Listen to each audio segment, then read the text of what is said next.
कहानी की शुरुआत में हम मॉरिस नाम के एक शातिर चोर को देखते हैं जिसे बैंक से चोरी के केस में पुलिस ने पकड़कर उम्र भर की कैद के लिए दुनिया की सबसे सिक्योर जेल अल्काट्राज में कैद करने के लिए ले जा रहे होते हैं। अल्काट्राज एक ऐसी जेल है जिसे समंदर के बीच एक छोटे से आइलैंड पर बनाया गया है, यानी अगर कोई कैदी जेल तोड़कर बाहर भी आता है तब भी वो भाग नहीं सकता क्योंकि आगे उसका रास्ता पानी रोक लेता है। इसीलिए इस जेल को दुनिया का सबसे सिक्योर जेल का दर्जा हासिल था। यहाँ सिर्फ दुनिया के टॉप क्रिमिनल्स को रखा जाता, लेकिन जल्द ही इस जेल का रुतबा मिट्टी में मिलने वाला था क्योंकि अब इस जेल में एंट्री हो चुकी थी फ्रैंक मॉरिस नाम के एक शातिर चोर की, जो पहले भी कई बार जेल तोड़कर भाग चुका है। लेकिन इस बार मॉरिस थोड़ा घबरा गया क्योंकि ये जेल बहुत ही ज्यादा सिक्योर थी। मगर मॉरिस को यहाँ अपनी पूरी जिंदगी बिल्कुल भी नहीं बितानी थी। वो जल्द से जल्द इस जेल से भागना चाहता था। जेल में एंटर होते ही मॉरिस भाग जाने का सोचने लगा। मॉरिस को सर से पांव तक फुल चेकिंग करके उसे एक सेल में लॉक किया जाता है। एक गार्ड आकर मॉरिस से कहता है, वेलकम टू अल्काट्राज, और यहाँ से होती है असली कहानी शुरू। तभी अचानक एक बेल बजती है और सभी सेल के गेट्स ऑटोमेटिकली खुल जाते हैं। अफसर कैदियों को बाहर बुलाते हैं। इस जेल का डिसिप्लिन भी बहुत सख्त है। कैदियों को साफ सफाई और अपने टाइम पर सेल में जाने के रूल्स को फॉलो करना होता है। सब एक जैसा यूनिफॉर्म पहनकर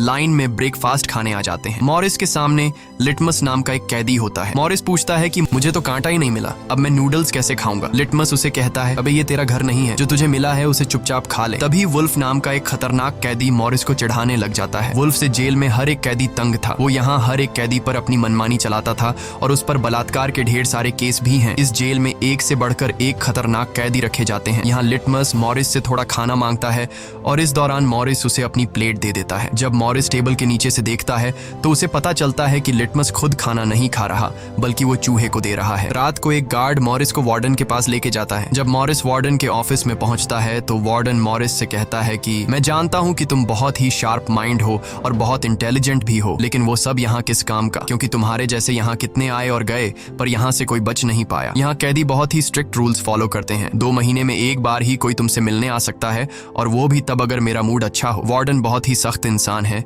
जो जरा सी गलती पर भी कैदियों को बहुत ही स्ट्रिक्ट पनिशमेंट देता है। वार्डन कहता है, यहाँ से भागने का सोचना भी मत, नहीं तो तुम्हारे टुकड़े टुकड़े कर दिए जाएंगे। जिस पर मॉरिस जवाब देता है, नहीं सर, आपके होते हुए यहाँ से कौन भागने का सोच सकता है। लेकिन असल में पहले दिन से ही मॉरिस के दिमाग में यहाँ से भागने की प्लानिंग शुरू हो चुकी थी। इस दौरान मॉरिस मौका देखते ही वार्डन का नेल कटर चुरा लेता है, जो वैसे तो बहुत ही छोटी सी चीज थी, पर मॉरिस को पता था कि अल्काट्राज जैसे जेल में इस छोटे से नेल कटर से भी बहुत बड़ा काम लिया जा सकता है। मॉरिस वापस सेल में आते ही इस नेल कटर को बाइबल में छुपा देता है। अगले दिन बाथरूम में वुल्फ फिर मॉरिस को परेशान करने लगता है, पर इस बार मॉरिस उसे छोड़ने वाला नहीं था। अब मॉरिस अपना असली रूप दिखाता है और उसे पकड़कर उसकी खूब धुलाई करता है। वुल्फ को पीटने के बाद अब मॉरिस का पूरे जेल में एक अलग रुतबा बन गया। हर कोई मॉरिस से डरने लगा। इसके बाद मॉरिस को लाइब्रेरी में काम दिया जाता है। वहाँ इंग्लिश नाम के एक आदमी से उसकी मुलाकात हो जाती है। वो इस जेल का सीनियर कैदी है। इंग्लिश को भी 2 आदमियों के कत्ल की वजह से उम्र भर की कैद सुनाई गई थी। उसने इस जेल में अपनी आधी जिंदगी गुजार दी थी। वो इस जेल के चप्पे चप्पे से वाकिफ है। उसे जेल की हर बात की खबर रहती है। उसे यह भी पता होता है कि आज सुबह मॉरिस और वुल्फ की लड़ाई हुई थी। वो मॉरिस को कुछ किताबें देता है जिन्हें मॉरिस को हर एक कैदी के सेल में पहुंचाना होता है। अगले सीन में खुले जगह को दिखाते हैं जहाँ कैदी कोई न कोई गेम खेल रहे होते हैं। तभी वो डॉक नाम का एक आर्टिस्ट से मिलता है जो खुद की पेंटिंग बना रहा होता है।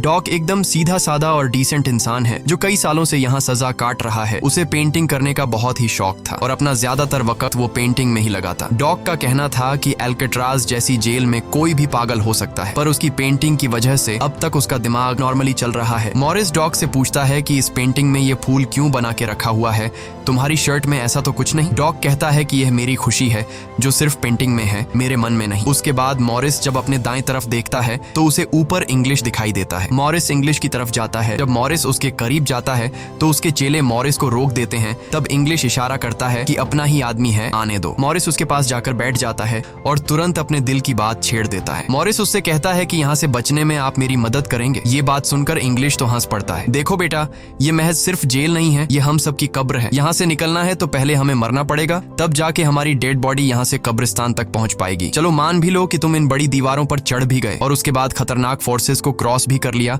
और किसी जादुई शक्ति से तुम यहाँ के सैकड़ों गार्ड से बचकर जेल से बाहर भी निकल जाओ, तब भी यहाँ से भाग नहीं पाओगे क्योंकि आगे तुम्हारा रास्ता समुंदर रोक लेगा। इसलिए टाइम बर्बाद मत करो और चुपचाप सजा काट लो, कम से कम जिंदा तो बचे रहोगे। लेकिन मॉरिस अपने इरादे का पक्का था। वो हर हाल में इस जेल से भागना चाहता था। उस रात एक अफसर मॉरिस को बताता है कि तुम्हें कल से कारपेंट्री का काम दिया गया है। 1 घंटे का 50 सेंट्स दिहाड़ी भी दी जाएगी। मॉरिस फौरन इस काम के लिए राजी हुआ क्योंकि उसे लगा कि वहाँ उसे कोई ऐसा औजार मिल सकता है जिससे उसके भागने में काम आ सकता है। अगले दिन मॉरिस लिटमस से यहाँ से बचने का रास्ता पूछता है। लिटमस कहता है, अरे ये तो बहुत ही आसान है, हर सेल में एक एयर वेंट होता है, उसके जरिए तुम छत पर पहुंच सकते हो, वहाँ से शायद तुम बच पाओ। और मॉरिस की बातों पर मुस्कुराते हुए वहाँ से चला जाता है। तब डॉक मॉरिस को खबरदार कर देता है कि वुल्फ तुम्हारी तरफ आ रहा है। तभी वुल्फ मॉरिस पर चाकू से वार करने आता है। मॉरिस अपना कोट हाथ में लपेटकर उसके साथ लड़ने लग जाता है। इतने में एक गार्ड उसे रोकने आता है तो वुल्फ गार्ड पर भी चाकू से वार कर देता है। अब मामला बिगड़ जाता है और वॉच टावर का गार्ड शूट करने लगता है। तब जाकर मॉरिस और वुल्फ लड़ना बंद करते हैं। मॉरिस को पता नहीं था कि वॉच टावर पर भी एक गार्ड है। वो अब एक एक करके इस जेल की हर बात को नोटिस करने लग जाता है। मॉरिस और वुल्फ को गार्ड्स डी ब्लॉक में ले जाते हैं जहां रात भर कैदियों को अंधेरे में रखकर टॉर्चर किया जाता है। ये एक ऐसा सेल था जहां कोई भी कैदी नहीं जाना चाहता था। जाने से पहले वुल्फ मॉरिस को धमकाता है कि बेटा तेरी मौत तो मेरे हाथों होगी। उस रात मॉरिस को तरह तरह के टॉर्चर्स सहने पड़ जाते हैं जिससे उसकी हालत काफी खराब हो जाती है। 2 हफ्ते तक इस अंधेरे वाले सेल में रहने के बाद उसे वापस उसके सेल में लेके आते हैं जहां लिटमस अपने पालतू चूहे से मॉरिस को एक नोट भेजता है जिसमें लिखा होता है, वेलकम बैक मॉरिस। एक दिन चार्ली नाम का एक नया कैदी आता है जिसे मॉरिस के पास वाले सेल में रखा जाता है। मॉरिस और चार्ली में जल्दी दोस्ती हो जाती है। मॉरिस फिर उसे अपने दूसरे दोस्तों से भी मिलवाता है। उसी समय वार्डन बिना किसी को बताए हर एक कैदी के सेल को चेक करता है। जब वो डॉक के सेल में जाता है तो डॉक के सेल में उसके बनाए हुए कई पेंटिंग्स होते हैं। वार्डन हैरान रह जाता है कि दिन ब दिन उसकी पेंटिंग तो बढ़ती जा रही है। डॉक ने वार्डन की पेंटिंग भी बना के रखी होती है। उसे देखकर वार्डन मुस्कुराने लग जाता है, लेकिन पता नहीं क्यों अगले दिन वार्डन डॉक के सेल में बनाई गई सभी पेंटिंग्स को बाहर फेंकने का गार्ड्स को ऑर्डर देता है। वार्डन के इस फैसले ने डॉक को अंदर से पूरी तरह तोड़ दिया क्योंकि डॉक सिर्फ अपनी पेंटिंग के ही सहारे जिंदा था। वह अपने हर एक बनाए हुए पेंटिंग से बहुत प्यार करता था क्योंकि यहाँ उसकी सिर्फ एक ही खुशी थी और वो भी उस बेचारे से छीन ली गई। मॉरिस उसे समझाता है कि कोई बात नहीं, वो सिर्फ पेंटिंग ही तो थी, तुम और भी बना सकते हो। लेकिन डॉक इस सदमे से बाहर नहीं आ पा रहा था। अगले दिन उसे देखकर मॉरिस गार्ड से कहता है कि प्लीज डॉक पर नजर रखिए, वो बहुत ही परेशान दिख रहा है, कहीं वो खुद को नुकसान न पहुंचा ले। फिर गार्ड मॉरिस को कहता है तुम अपने काम से काम रखो। डॉक को भी मॉरिस के साथ कारपेंटर का काम दिया जाता है। तभी डॉक छुपकर मॉरिस की जेब में कुछ रख देता है। उसके बाद वो एक गार्ड को बुलाता है और कारपेंटरी के लिए दी गई कुल्हाड़ी से अपनी 3 उंगलियां काट लेता है और कहता है कि जिन उंगलियों से मैं पेंट नहीं कर सकता उनकी मुझे जरूरत नहीं है। यह कहकर वो चिल्लाने लग जाता है। तब गार्ड उसे पकड़ कर ले जाते हैं। मॉरिस देखता है कि डॉक ने उसके कोट में वही फूल डाल दिया है जिससे उसने अपनी पेंटिंग बनाई थी। शायद वो मॉरिस को बताना चाहता है कि इन लोगों ने मेरी खुशी मुझसे छीन ली। मॉरिस डॉक की कटी हुई उंगलियां उठाकर एक डिब्बे में डालता है और गार्ड को देखकर कहता है कि जाओ अपने वार्डन को दे दो, वो इसे देखकर बहुत खुश होगा। अगले दिन मॉरिस अपने सेल में बैठा होता है। तभी वो देखता है कि एक कॉकरोच एयर वेंट के अंदर जा रहा है जिससे उसे अंदाजा हो जाता है कि यहाँ से बाहर जाने का कोई रास्ता जरूर होगा। इतने में इंग्लिश आकर बताता है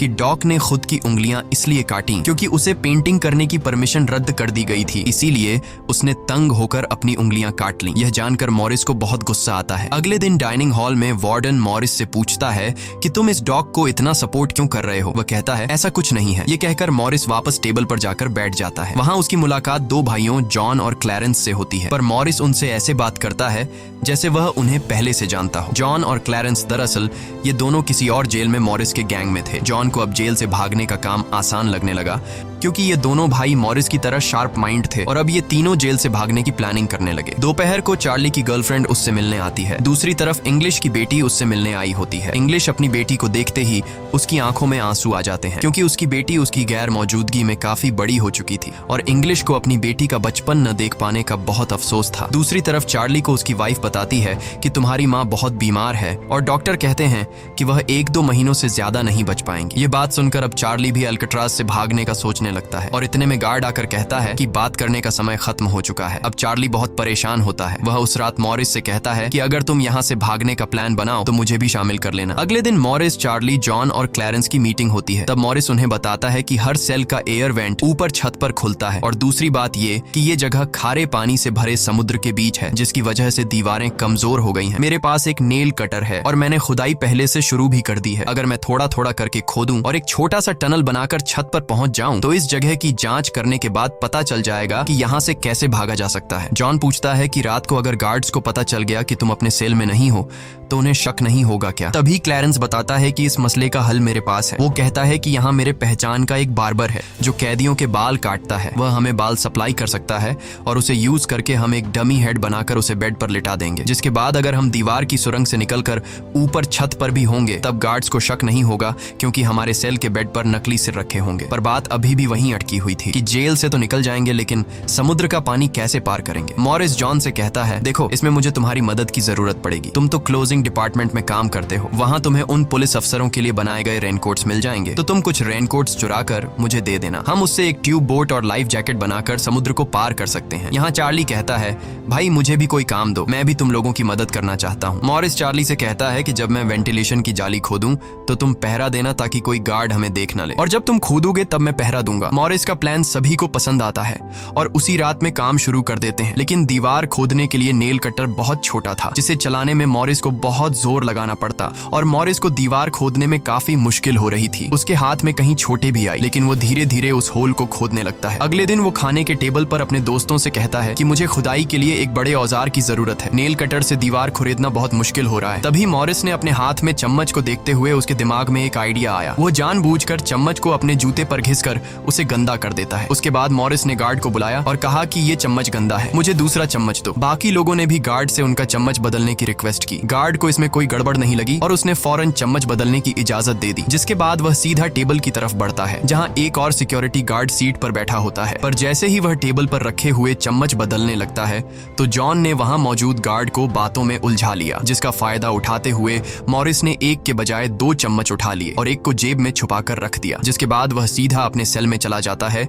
रात को इंग्लिश उसे बुक देने आता है तो मॉरिस पूछता है कि क्या यहाँ पर वेल्डिंग करने वाला कोई इक्विपमेंट मिलेगा? इंग्लिश समझ जाता है कि मॉरिस के सिर पर अब भी जेल से भाग निकलने का भूत सवार है। वह कहता है कि मैं तुम्हें पहले भी बता चुका हूँ कि तुम्हारी कोशिश बेकार हो जाएगी, क्योंकि तुम पकड़े जाओगे और शायद अपनी जान भी गंवा दोगे। इतने सालों में मुझे कभी भागने का ख्याल नहीं आया, क्योंकि मैं जानता हूँ ये इम्पॉसिबल है, लेकिन तुम जिद्दी हो तो मैं क्या कर सकता हूँ, करो कोशिश। लेकिन मॉरिस को उसकी वार्निंग का कोई फर्क नहीं पड़ता। वह अगले दिन लिटमस से माचिस मांगता है और कहता है कि अगर आप मेरी मदद करेंगे तो मैं आपके चूहे को अपने हिस्से का खाना हर रोज दूंगा। लिटमस खुश होकर ये डील मान जाता है, क्योंकि लिटमस को चूहा बहुत पसंद था। उसी रात लिटमस मॉरिस को अपने माचिस पास कराता है। मॉरिस नेल कटर के एक हैंडल को निकालता है जिससे वह एक छोटा सा बेलचा बनाने जा रहा होता है। फिर वह चम्मच को तोड़कर नेल कटर की हैंडल से जोड़ लेता है। फिर माचिस चलाकर दोनों को अच्छी तरह से वेल्ड करके एक नुकीला औजार तैयार कर लेता है। बस फिर क्या था, वो वेंट के चारों ओर खुदाई शुरू करता है। चार्ली पहरा देता है। अगर कोई गार्ड उस तरफ आया तो वह तुरंत सीटी मारकर मॉरिस को सिग्नल देगा, पर पहरा देते देते चार्ली की आंख लग जाती है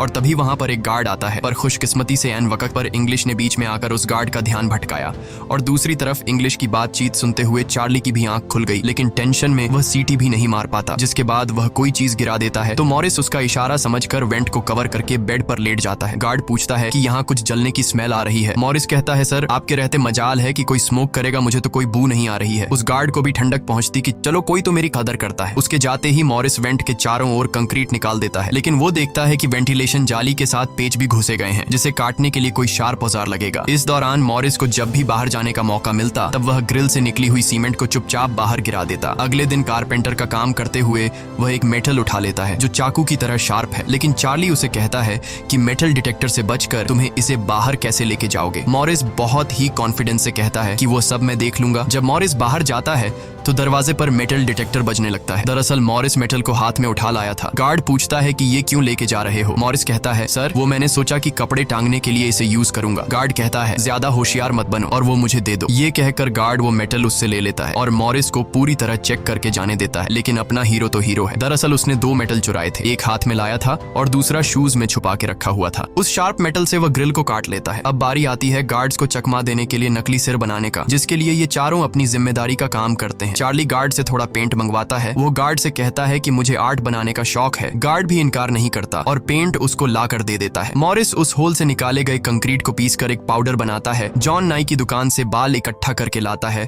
और क्लैरेंस लाइब्रेरी से पुरानी किताबें इकट्ठा कर लेता है। सारा सामान इकट्ठा होने के बाद मॉरिस पानी और पुराने मैगजीन का इस्तेमाल करके एक डमी सिर बनाने लगता है, जिसके ऊपर पेंट और नकली बाल लगाकर बिल्कुल रियल दिखने वाला एक नकली सिर तैयार कर लेता है। साथ ही साथ मॉरिस उसने अपने प्लान को और मजबूत करने के लिए नकली कार्डबोर्ड बनाए जिससे कोई शक नहीं कर पाएगा कि सामने की दीवार में किसी ने सुरंग बनाई है। एक रात मॉरिस ने अकेले ही ऊपर जाने का फैसला किया, जिसके लिए उसने अपनी बनाई गई नकली खोपड़ी को बेड पर रखा और उसे गर्दन तक कंबल से ढक लिया। जिसके बाद वह नकली कार्डबोर्ड लेकर सुरंग से बाहर निकल आता है। वहां मॉरिस पाइप्स को पकड़कर धीरे धीरे ऊपर छत पर चढ़ जाता है। दूसरी तरफ चार्ली बाहर पहरा दे रहा होता है। छत पर पहुंचने के बाद मॉरिस देखता है कि वहां ऊपर एक लोहे का ग्रिल है जिस तक वह कूद कर भी नहीं पहुंच पाता। इसी बीच एक गार्ड आता है और चार्ली से पूछता है कि इतनी देर रात तक तुम पेंट क्यों कर रहे हो और तुम्हारा दोस्त मॉरिस आज इतनी जल्दी क्यों सो गया। चार्ली कहता है कि जी सर, आज मॉरिस कारपेंटरी का काम करते हुए थक गया था, इसलिए वह जल्दी सो गया। तभी अचानक गार्ड के हाथ से उसकी लाठी